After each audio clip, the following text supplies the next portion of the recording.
சிவாய நம, சித்தாய நம. நான் உங்கள் ஆரா சித்திரம்மா பேசுகிறேன்.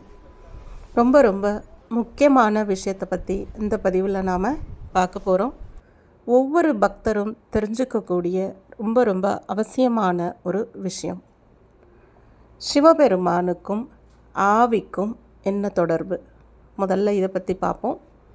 அதுக்கப்புறம் ஊர்காவல் தெய்வம், இதை பற்றி பார்ப்போம். ஒவ்வொன்றாக நான் உங்களுக்கு சொல்கிறேன்.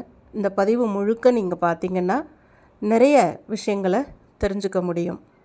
பக்தர்களுக்கு தெய்வீக ஆன்மீக ஆர்வம் உள்ளவங்க, தெய்வ பக்தி உள்ளவங்களுக்கு இந்த பதிவு ரொம்ப அவசியமானதாக இருக்கும். ஒரு கதை மூலமாக உங்களுக்கு நான் இதை சொல்கிறேன். ஒரு ஊரில் ஒரு சிவபக்தர் இருந்தாங்க. சிறு வயது முதலே சிவனுடைய பக்தராக இருந்து வந்தாங்க.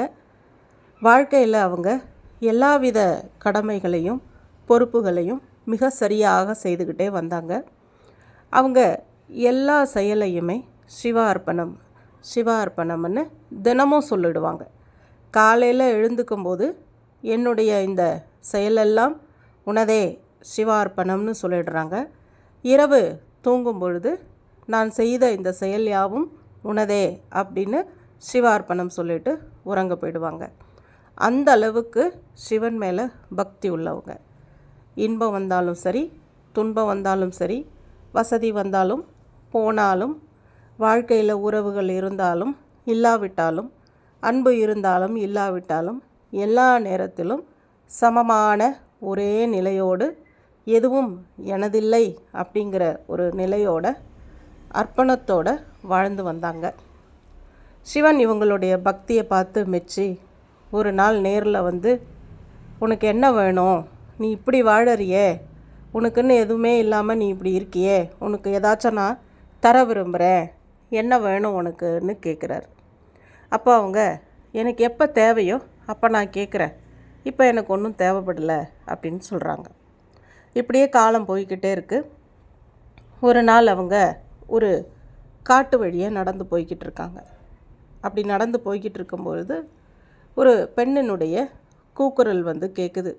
யாராவது வந்து காப்பாற்றுங்க, நான் ரொம்ப ஆபத்தில் இருக்கேன், காப்பாற்றுங்க அப்படின்னு. அந்த குரல் வந்த திசையை நோக்கி அந்த சிவபக்தர் போகிறாங்க. அப்படி போகும்போது பார்த்திங்கன்னா ஒரு 4 ரவுடிங்க வந்து அந்த பெண்கிட்ட கலாட்டை பண்ணிட்டு இருக்காங்க. அதை பார்த்த உடனே இவங்க பொறுக்க முடியாமல் அவங்கள காப்பாற்றுறதுக்காக கிட்ட போகிறாங்க. அந்த ரவுடிங்களை அடித்து சண்டை போடுறாங்க, அவங்க கூட சண்டை போடுறாங்க. அப்படி சண்டை போடும்பொழுது ஒருத்தர் வந்து அந்த சிவபக்தரை கொலை பண்ணிட்டார், அவரை குத்திட்டார். குத்தின உடனே அவங்க இறந்துட்டாங்க. உயிர் வந்து விட்டுட்டாங்க, இறந்துட்டாங்க. அந்த உடலை விட்டு அவங்க உடலினுடைய ஆவி வந்து வெளியே வருது, அந்த உயிர் வந்து வெளியே வருது. வந்துட்டு அது சிவபெருமானை பார்த்து கூப்பிடுது, இந்த மாதிரி உன்னை பார்க்கணும் சிவனே வா அப்படின்னு. சிவன் வந்து என்ன அப்படின்னு கேட்குறாரு. அப்போ அது சொல்கிறாங்க, அந்த இறந்த அந்த சிவபக்தர் சொல்கிறாங்க, எனக்கு எப்போ தேவையோ அப்போ நான் கேட்குறேன்னு சொன்னேன்ல, இப்போ நான் கேட்குறேன், எனக்கு ஒன்று கொடு அப்படின்னு. என்னென்னு, இந்த மாதிரி இந்த பெண்ணை நான் காப்பாற்றணும், எனக்கு அதுக்கான சக்தியையும் ஆயுதத்தையும் கொடு அப்படின்னு. உடனே சிவன் வந்து இந்தா வச்சுக்கோ அப்படின்னு சொல்லி ஒரு சூலாயுதத்தை கொடுக்குறாரு. கொடுத்துட்டு, நீ எப்போ என்கிட்ட வரணும்னு நினைக்கிறியோ அப்போ வா, அது வரைக்கும் நீ இந்த ஆயுதத்தை வச்சுக்கோ, நீ என்னெல்லாம் செய்ய நினைக்கிறியோ செஞ்சுக்கோ, ஏன்னா நீ உடல் இருக்கிறப்ப என்கிட்ட ஒன்றும் கேட்கல, இப்போ உடலை விட்டதுக்கப்புறம் தான் கேட்குற, இந்தா வச்சுக்கோன்னு சொல்லி ஒரு ஆயுதத்தை கொடுத்துட்றாரு. அதுக்கு பிறகு அரூபமாக அந்த ஆட்களோட சண்டையிட்டு அந்த பெண்ணை வந்து காப்பாற்றுறாங்க, கொண்டு போய் வீட்டில் பத்திரமா விட்டுடுறாங்க. இதை பார்த்துக்கிட்டு இருந்த மற்ற தேவர்கள் எல்லாம் கேட்குறாங்க, சிவபக்தராக இருந்த ஒரு மனிதன் இறந்துட்டான், இறந்ததுக்கு பிறகு சிவன் வந்து போய் இந்த மாதிரி அந்த ஆவி ரூபத்துக்கு சக்தியை வந்து கொடுக்குறாரே, இதனுடைய அர்த்தம் வந்து புரியலையே அப்படின்னு மற்ற தேவர்கள் பேசிக்கிறாங்க. அப்போ அதில் நாரதர் வந்து சொல்கிறார்.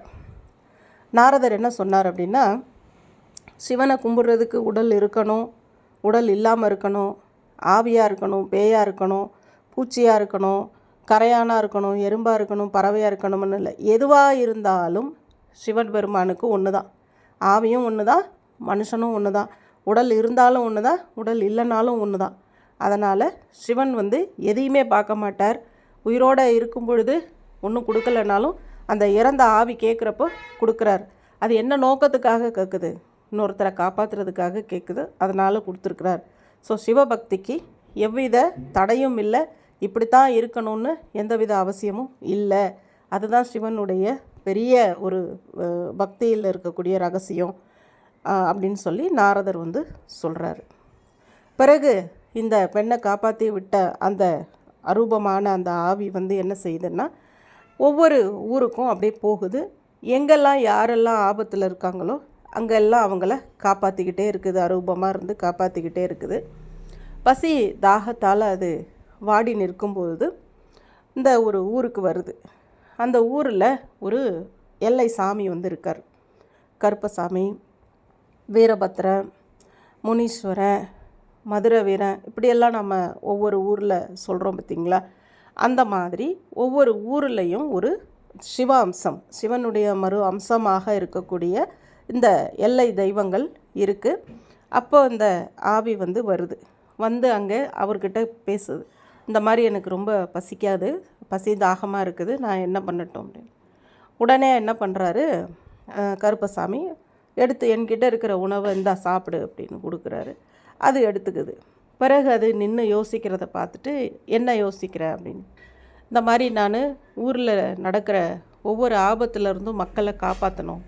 நான் என்ன செய்கிறது? எனக்கு உருவம் இல்லை, நான் ஆவி ரூபத்தில் இருக்கேன், எனக்கு உருவம் இல்லை. அப்படிங்கும் பொழுது நீ ஏன் உடலில் தங்கிக்கோன்னு சொல்லி தன்னுடைய உடலை சாமி கொடுக்குறாங்க. கருப்பசாமி கொடுக்குறாங்க. வீரபத்திரன் இதை பார்த்து வீரபத்திரன் கொடுக்குறாரு, முனீஸ்வரன் கொடுக்குறாரு. இந்த மாதிரி என்ன செய்கிறாங்கன்னா, ஒவ்வொரு குடும்பத்திலையும் இருக்கக்கூடிய சிவன் பக்தர்கள், சிவனே வாழ்க்கைன்னு வாழ்ந்தவர்கள் மரணம் அடைந்த பிறகு சிவபெருமானிடம் ஒரு அதிசய சக்தி, அதிசயமான ஒரு திருவருளை எடுத்துக்கிட்டு அந்த ஊரில் இருக்கக்கூடிய எல்லை தெய்வங்களின் உடலில் வசிப்பதாக ஒரு வரலாறு இருக்குது. இப்போ அந்த ஊருக்கு ஒரு ஆபத்து வருது அப்படின்னா, இந்த மாதிரி அரூப ரூபத்தில் இந்த ஆவிகள் செயல்பட்டு அந்த ஊர் மக்களை காப்பாற்றிக்கிட்டு இருக்கிறதாக சொல்லப்பட்டுக்கிட்டு இருக்கு. இந்த ஒவ்வொரு குடும்பத்திலும் இருக்கக்கூடிய சிவபக்தர்கள், அதே மாதிரி அம்பாளினுடைய பக்தர்கள், இந்த தெய்வத்துக்காகவே வாழ்ந்தவர்கள் இருக்காங்க இல்லையா, அவங்க மரணம் அடையும் போது சொர்க்கத்துக்கோ நரகத்துக்கோ போகணும்னு எந்தவித இதுவும் கிடையாது. அந்தந்த ஊரில் இருக்கக்கூடிய நகரமோ கிராமமோ எதுவாக இருந்தாலும் அந்த ஊர் எல்லையில் இருக்கக்கூடிய தெய்வ சன்னதியில் தான் அவங்க இருக்கிறதாக வாழறதாக வரலாறு சொல்லுது. இது சித்தர்கள் காலத்தில் சித்தர்கள் குறிப்பிட்டுள்ள ஒரு பழைய நூலேடுகளில் அடியன் படித்த ஒரு தகவல் ரொம்ப நல்லா இருக்கிறதுனால இதை பதிவாக வெளியிடுறேன். இந்த பதிவை பார்க்குற நீங்கள் உங்களுடைய குடும்பத்தில் இறந்தவர்கள் யாராக இருந்தாலும் நிச்சயமாக உங்கள் ஊரில் இருக்கக்கூடிய அந்த எல்லை தெய்வம், அந்த ஊர் காவல் தெய்வத்தினுடைய சன்னதியில் ஏதாவது ஒரு உருவத்தில் அங்கே இருப்பாங்க. நீங்கள் உங்கள் வீட்டில் குலதெய்வ வழிபாடு செய்யலை, கன்னி தெய்வ வழிபாடு செய்யலை அப்படின்னா கூட இந்த ஊர் எல்லையில் இருக்கக்கூடிய ஊர்காவல் அப்படின்னு சொல்ல இருக்கக்கூடிய தெய்வங்களினுடைய சன்னதிக்கு சென்று வருஷத்துக்கு ஒரு தடவையாவது நீங்கள் ஒரு படையல் வச்சு வழிபாடு செய்யணும்னு கேட்டுக்கிறேன். ஏன்னா இதெல்லாம் சாதாரண விஷயம் இல்லை, ரொம்ப ரொம்ப சக்தி வாய்ந்த உண்மை தன்மை உள்ள ஒரு விஷயம். ஒவ்வொரு சிவபக்தர்களும் சரி, அம்பாளினுடைய பக்தர்களும் சரி, அந்த குடும்பத்திற்காக யார் உழைத்து அந்த குடும்பத்தை காப்பாற்றினாங்களோ, அல்லது அந்த ஊருக்காக யார் உழைத்து ஊருக்காக ஏதாவது நல்லது செய்து இறந்தார்களோ, இவர்களெல்லாம் அரூபமாக ஆவி ரூபத்தில் ஊர் எல்லை காவலில் இருக்கக்கூடிய கோவிலில் வசிப்பதாக ஒரு சித்தர் மரபு நூல் இருக்குது. ஊரை காப்பாற்றுற, உங்கள் குடும்பத்தை காப்பாற்றுற இந்த தெய்வங்களுக்கு ஏகப்பட்ட ரகசியங்கள் இருக்குது. ஏகப்பட்ட அரூப ஆவி ரூப விஷயங்கள் எல்லாம் இருக்குது. இதுக்கெல்லாம் நீங்கள் வழிபாடும் தகுந்த உணவுகளும் கொடுத்து மரியாதை செலுத்தணும்னு கேட்டுக்கிறேன். ஒவ்வொருத்தரும் தங்களுடைய இல்லத்தில் இருக்கக்கூடிய கன்னி தெய்வ, குலதெய்வ மற்றும் மேலும் சில ஆன்மீக விஷயங்களை தெரிஞ்சு முறையாக வழிபாடு செய்யணும்னு கேட்டுக்கிறேன். இதை பற்றி தெரிஞ்சுக்க நினைக்கிறவங்க என்னை தொடர்பு கொள்ளுங்கள். சிவாய நம, சித்தாய நம. வணக்கம்.